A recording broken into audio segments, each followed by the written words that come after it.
Right, might need some extra volume on here, but we'll see. This year, the overriding theme is, of course, AI. Its creative and sometimes spectacular uses. The best in tech. Let's go, see what's this in tech. AI, everything that your thing is getting. Let's go, see what's this in tech. AI, everything that your thing is getting. Let's go. Okay, that's actually AI generated in its entirety. How many of you have used pseudo AI before to write a song? I can see a few hands up. And how many of you are musicians of some kind? Okay, interesting.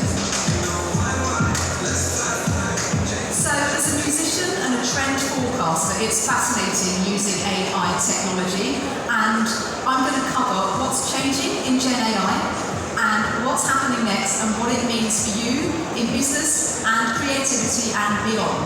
Now, if you're thinking that title is spelled wrong, that's actually intentional because the title forms part of the prompt in Suno, and also JAI in capitals with a hyphen and the lowercase was the only way to get the machine to say Gitex properly.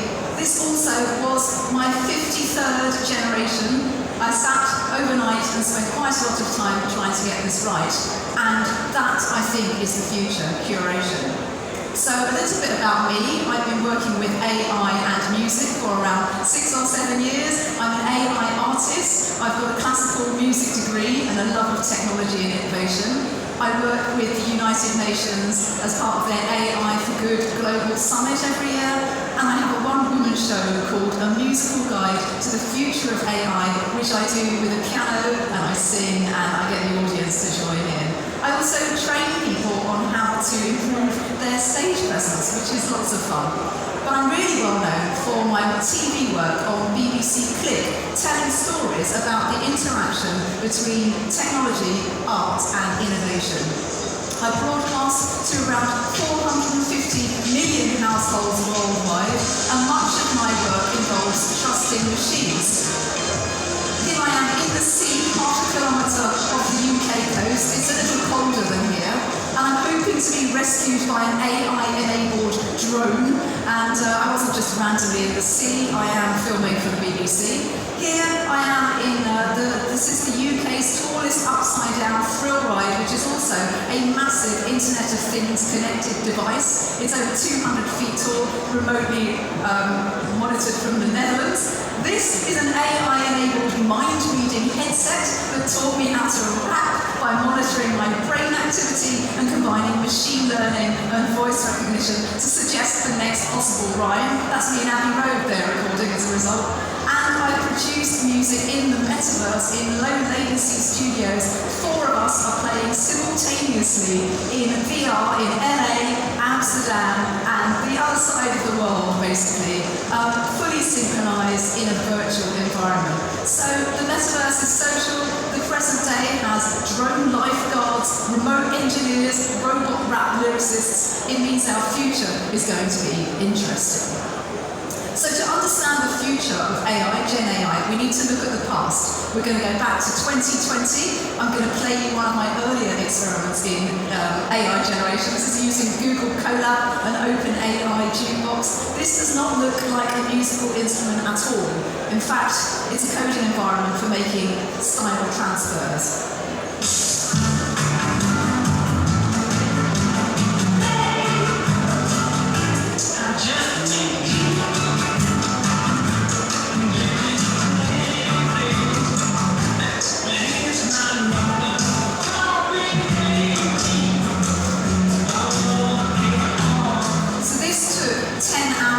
Process 1 minute, and I had to supervise every 3 seconds to tell the machine which of the segments worked the most musically.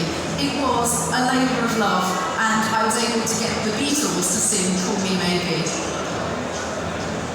You can actually hear recursion as the song loses its way. It can't get back to the chorus.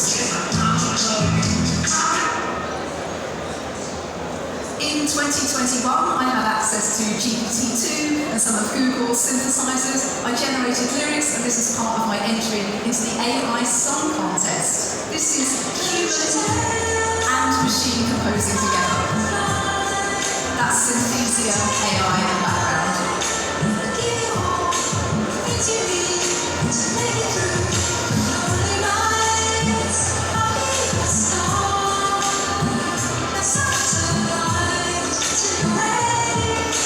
So a year later, we start to see this first instance of something that sounds like music without me needing to manipulate music at all.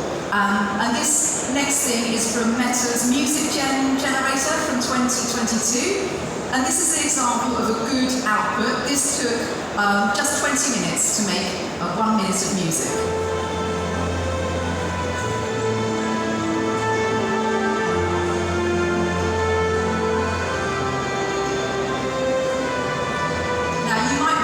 This song, it's Despacito, and it's one of the most easy chord progressions, 4 chords. It makes so many hit songs around the world. The model, though, did not work outside of these parameters. If you wanted to get it to do Indian music, Arabic music, any Asian music, anything that wasn't Western, 4/4 style pop music, it struggled. Now, we are about 2023, and I was beta testing for Google's Music LM at the time. No more coding needed, just type a sentence. That's it. And in around a minute or so, you've got music. I generated these images in DALL-E back in the day. Have a listen to this.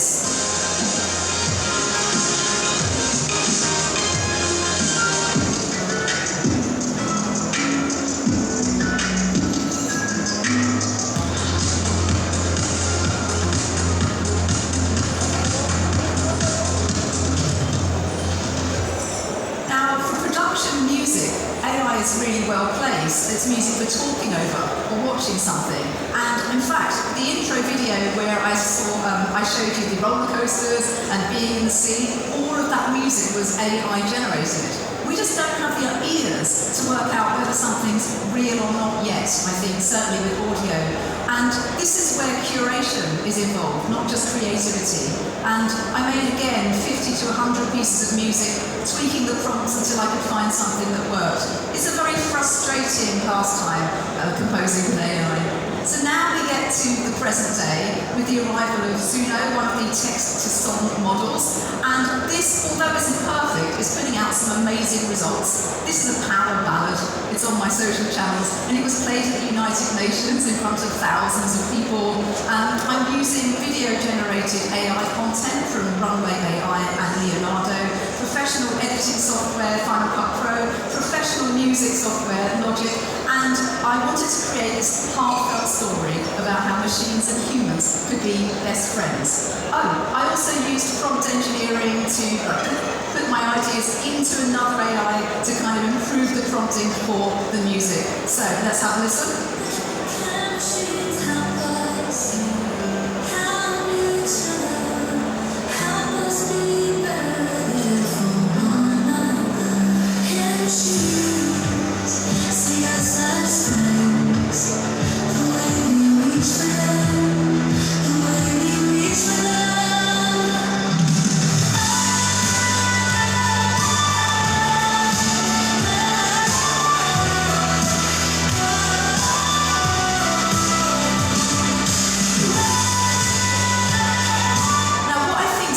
About this is that I've not touched the piano at all. And these are just some of the prompts that I use to create the video, the pictures, the audio. I mean, this gets the hairs on the back of my neck going. It feels very strange. Back in the 80s, there was a composer called David Cope who put all of Bach's music into a machine to see if it could make Bach.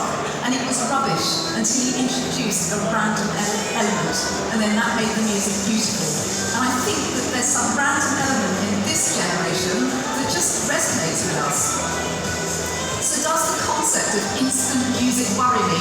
No, because even though the output is generated by AI, there's still creativity involved. The choice, the concept of the pictures, the final track that I've chosen, it's co-creation. The lyrics came from me, the human, and the stuff that came out of the AI. It's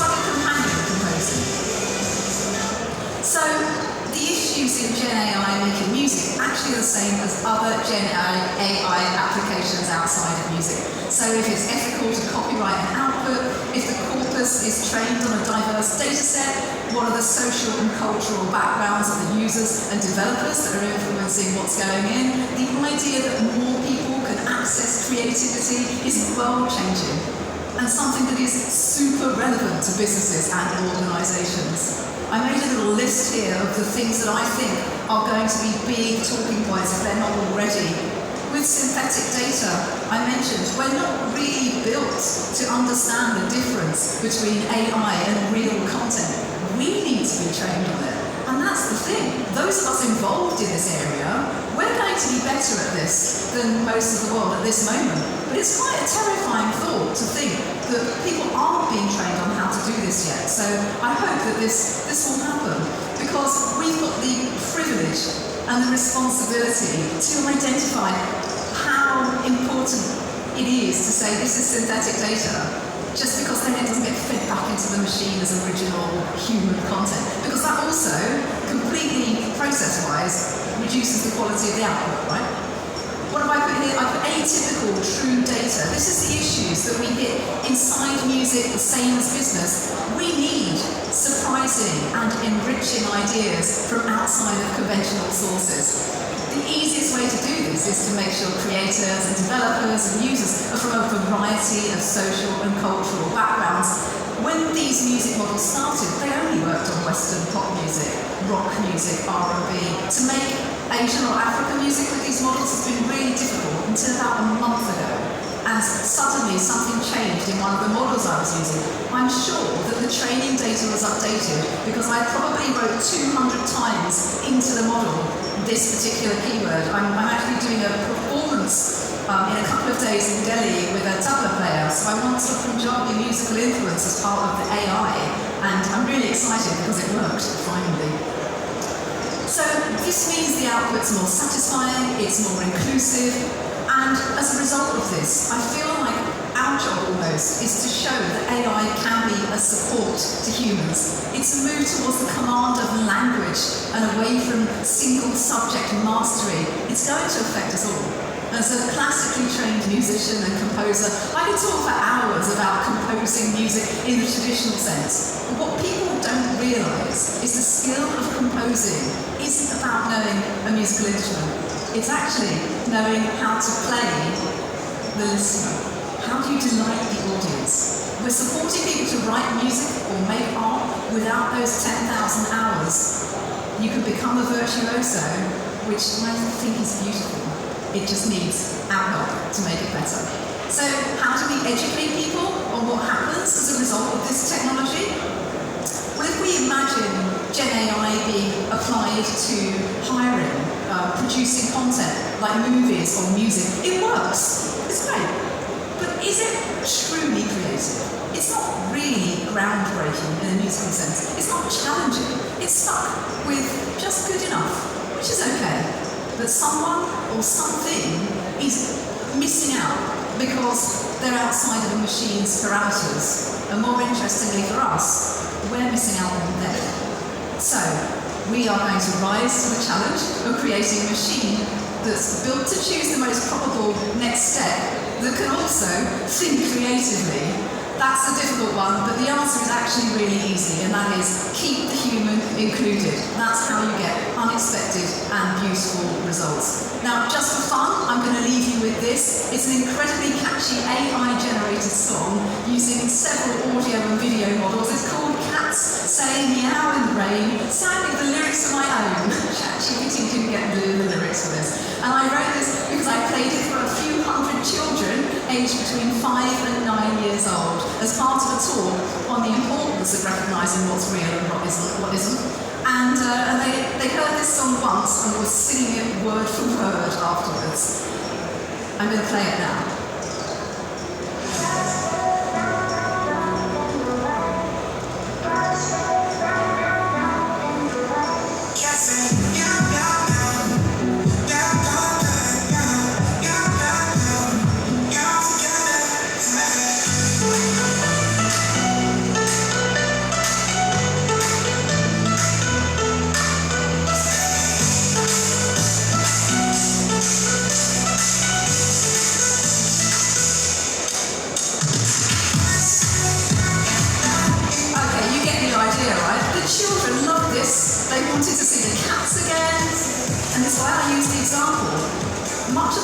hardware is encouraging us to watch something, or listen to someone, or buy something, which isn't in itself bad.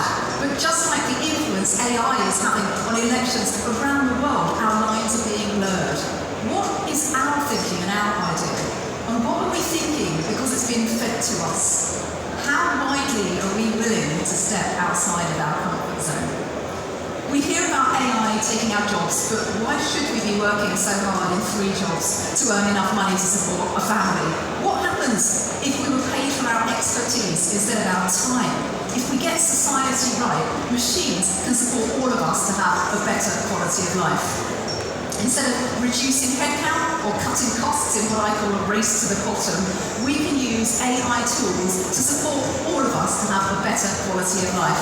For example, we can expand our social and technological world to include people from as many social backgrounds and skill levels as possible. Together, we have a chance to shape this technology instead of standing by and letting it shape us. Thank you very much.